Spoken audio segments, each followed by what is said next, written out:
Marvel Rivals has been out long enough. Let's take the gloves off. These are 20 things that Marvel Rivals players need to hear. You do not need the perfect team comp. You do not need to have 2-2-2 every game and throw a fit when you don't get it. Pretty much all of my games are 1-3-2. You know, 1 tank, 3 DPS, 2 supports. I'm not saying that's ideal, but I've seen the most random stuff work. Stop freaking out if you don't get 2-2-2. DPS and supports, I'm sorry, but it is almost always your responsibility to peel your own backline. I know that sounds insane. What a crazy take. But if you're running a solo tank, because a lot of the time it's 1-3-2, how do you expect them to hold space, take space, and then also go back and peel you every so often? At the same time, if you have 2 tanks, if you're running like Brawl, Dive, you have Captain America, Venom, or Hulk, or something like that. I mean, Hulk can peel, but the other 2, why do you expect them to stop what they're doing, stop brawling or diving, and run all the way back to the backline just to peel you? You guys have the tools. You have damage, you have a lot of crowd control, you have sustainability and heals. You can definitely peel your own backline. I promise you, a Namor, a Bucky, anyone that can do damage really can peel a Black Panther or something like that off of the supports. They're just tunnel visioning some random thing in front of them instead. It is almost never one person's fault that you lost.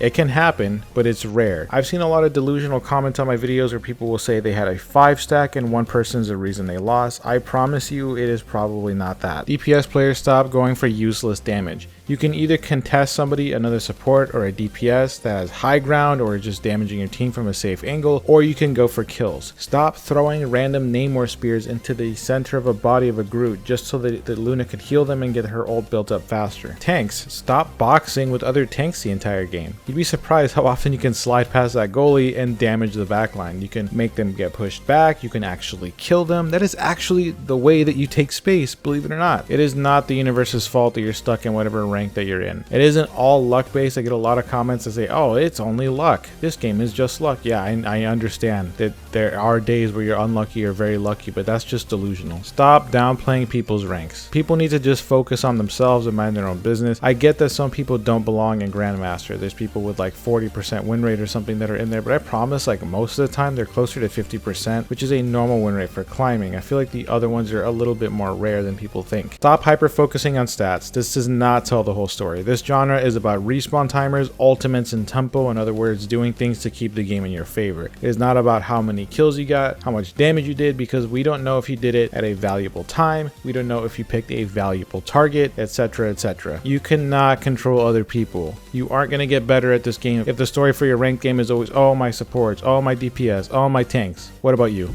A good player is someone who plays well with any condition, not just perfect conditions. They can play with bad teams. They can impact a bad team and carry it to a win, or at least influence it. Nobody cares about MVP, bro. It's an AI assigned PNG that is based on a pattern of numbers that does not exempt you from accountability. You need to start giving accurate comms. I get so many comms where they say somebody's won, I look, they're like 60% health, and they didn't get healed. They just gave an incorrect comm. Or people ask for healing and they're like 80% health. You're wasting people's time. We can stop talking about Overwatch now. This game's been out for a long time. What, like 6 months, 7 months? Like, I get the early comparisons, but y'all need to just let it go. You are better at the game than you think. You probably can get the next tier of rank, but you haven't put in enough games. Or you let your emotions get the better of you. Take breaks. I stopped playing ranked after like 2, 3, maybe 4 losses. Why are you painting your entire match history gray? If you go for solo missions, you deserve to die. It's not a support diff, you're just dumb. Counter pick, or at least be mindful of picks just a little bit. Doesn't have to be like every little thing, but like let's say you're playing support and you're getting dove the entire game, maybe try playing Loki. Maybe don't pick solo Groot into Wolverine. If you're in any metal rank, like bronze to platinum, I promise you that the meta that Flats or Necros or Borger, however you say his name, is talking about doesn't really matter as much as you think. One tricking is cringe. I don't care if you're good at it or you think you're good at it.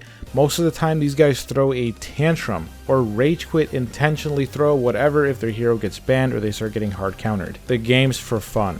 I get that ranked is more serious, but try to enjoy yourself. So many of you guys sound so miserable every time you get on the mic and just start hating and nothing besides that. There's so many people that don't give any useful comms, but they get on the mic to start hating on the entire team the moment anything goes wrong. Please be happier. Alright, thanks for watching. Like, comment, subscribe for more content like this. Let me know what you think in the comments below, or just let me know what you ate for breakfast. I really don't care. I just want to feed the algorithm. Have a good day.